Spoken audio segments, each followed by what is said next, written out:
Con todo forma kung mag-wrestling ang mga Becky sa Baybay Leyte. Naka-OOTD o Outfit of the Day pa sila. At sila ang tampok sa fiesta. Kung irampa ng mga Becking ito ang kanilang costume, parang hindi makabasag pinggan. From the land of Brazil! USA! My name is Wency Martinez from Colombia. Representing Mexico! May kasabihan po tayo, ani natin ang patay na damo kung ang kasamahan ko naman ay mukhang kabayo. Sa lugar na maraming bigas, sa dabakbak ang mantulugas, pak, pak, pak, Pilipinas! Pero paghubad ng kanilang mga kasuotan, ang kanina'y mga mahihinhin. Beast Mode. Ito ang pinagkakaguluhang palaro ngayon sa Baybay Leyte, ang Becky Royal Rumble. Parang Royal Rumble Wrestling din sa Amerika. Ang mahuhulog sa ring, talo. Kada minuto, madadagdagan ang mga papasok sa ring. Nagsuot muna ang mga Becky ng knee pad at elbow pad. May nakaantabay ding medics in case of emergency. Hindi po entertainment na gagawin silang katawa-tawa. At may respeto naman po yung mga tao namin dito sa aming organisasyon at saka sa mga LGBT na katulad po namin. Sa labanang ito, sinasamantala rin daw ng ilang Becky wrestler/kandidata na ipromote ang numero unong produkto ng kanilang bayan, ang banig. Pati na rin ang kanilang dried langka chips. Ilang sandali lang, simula na ang Becky Royal Rumble. Ang unang tumuntong sa ring, sina Miss USA wearing a red swimsuit at si Miss Philippines, also known as Pia Horseback, wearing her tanga.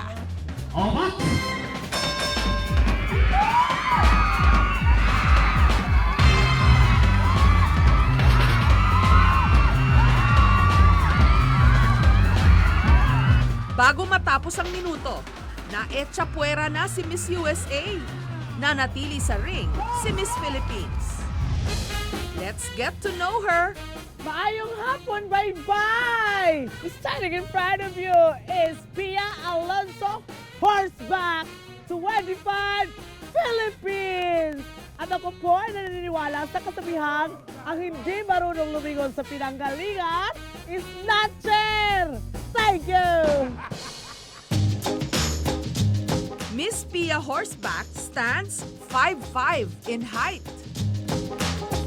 Vital statistics, 34, 25, 35. Her talents, hosting and jesting o pagpapatawa. Pag sumasali ako ng beauty pageant, ginagawa ko, nag-impersonate ako kagaya ni Aling Judicia. I love you, Manny, Dong! Pasalamat ka, Dong, sa mga sumuporta sa iyo sa Las Vegas nung araw, Dong. Sa pagpapatawa raw kasi na itatago ni Pia Horseback o bunol sa totoong buhay ang kanyang mga problema. May hika kasi ang kanyang ama. Kaya ang pagsali sa ganitong mga katuwaan sa kanilang bayan, ang isa sa mga pinagkukunan ni Bunol ng pambili ng gamot. Hindi nga lang kalakihan yung natatanggap at nadadala kong pera. Kasi may mga problema din kasi sila mama at mas malaki na rin ako. Hindi ko na lang masyado iniisip na kaya pa lang ibigay yung kailangan ko. Pag nagkapera ko, isi-share ko. Kadalasang kumikita raw siya ng 1,000 piso kapag panalo at 500 naman kapag na thank you girl o talo. Kaya raw tiisin ni Bunol lahat ng pasakit para sa kanyang ama at ina kahit pa hindi pala sila ang mga tunay niyang magulang. Actually, yung papa ko, tsuhin ko yon. Kapatid siya ng totoo kong nanay. Kasi yung mama ko, kagaya ko rin maganda. 3, puro kami lalaki. Simula doon ng pagkaanak ni mama sa akin, tsuhin ko na yung kumukop. Tanggap man daw si Bunol ng kanyang parents. Ang kanya namang barakong kuya, hirap pa rin daw na siya'y unawain. Yung pagtawanan siya. Ayaw ko. Parang ako rin maano eh. Mainis ako. Wala naman ako magawa.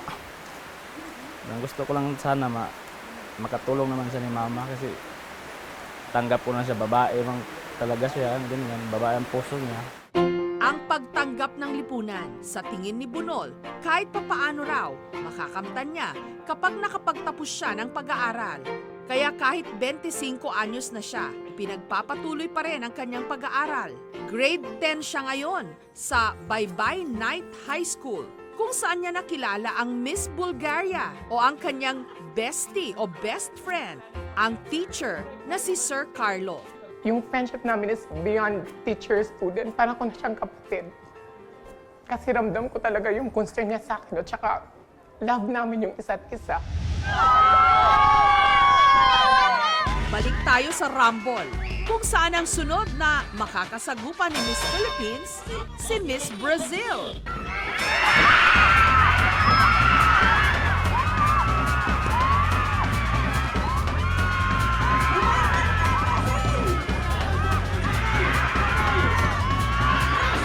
Pero si Miss Brazil, pinatumba pa rin ni Pia Horseback.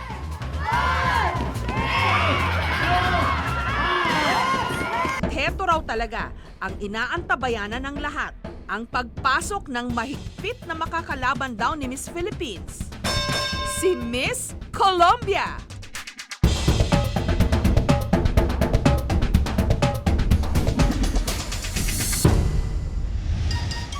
Ang Ariadna Gutierrez ng Baybay, ang 36 anyos na si Muting. Malalavi po rin daw ang kanyang beauty. Colombia, Mozap, Ricas, Babayu, matagak na ko. Hindi na ako makababa. Oh my God. Ang dalawang kandidata, nagpagulong-gulong na.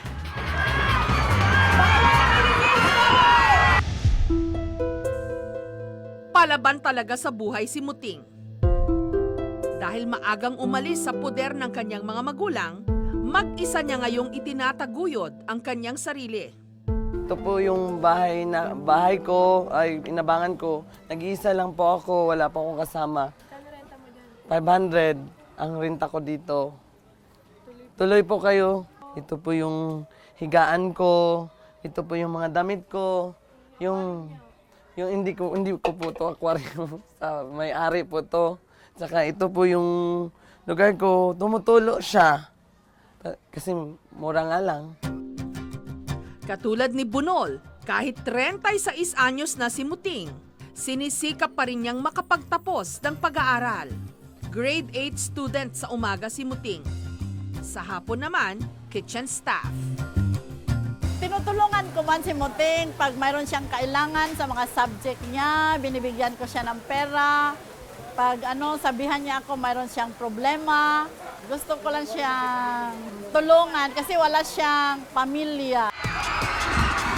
Sa kalagitnaan ng dikdikang labanan ni na Miss Philippines at Miss Colombia, pumasok at nakirambol na rin si Miss Mexico. Pero pagsampa pa lang niya ng ring, si Miss Philippines at Miss Colombia tila nagkampihan at pinagtulungan si Miss Mexico. Enter the dragon naman, si Miss Nigeria. Ang apat, nagtulakan, nagdaganan.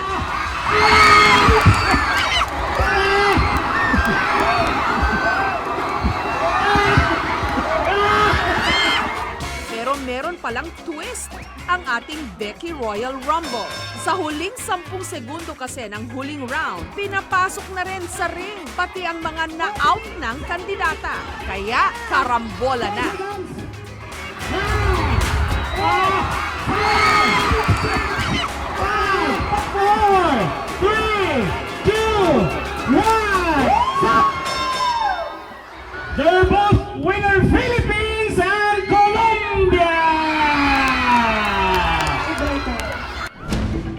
Ang referee, nagpa-tiebreaker.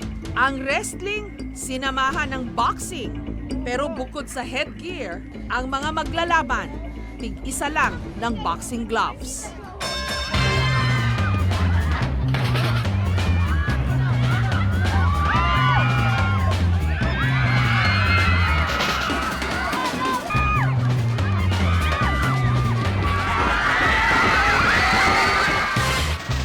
Matapos ang ilang minutong bakbakan, ang itinanghal na panalo.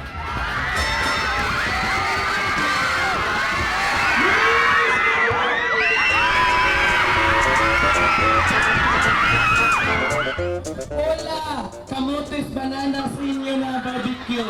Yung primo nyo. Karamihan sa mga kandidata sa Becky Royal Rumble, hindi lang palaban sa loob ng ring, pati na rin sa totoong buhay. Thank you for watching, mga kapuso. Kung nagustuhan niyo po ang videong ito, subscribe na sa GMA Public Affairs YouTube channel. And don't forget to hit the bell button for our latest updates.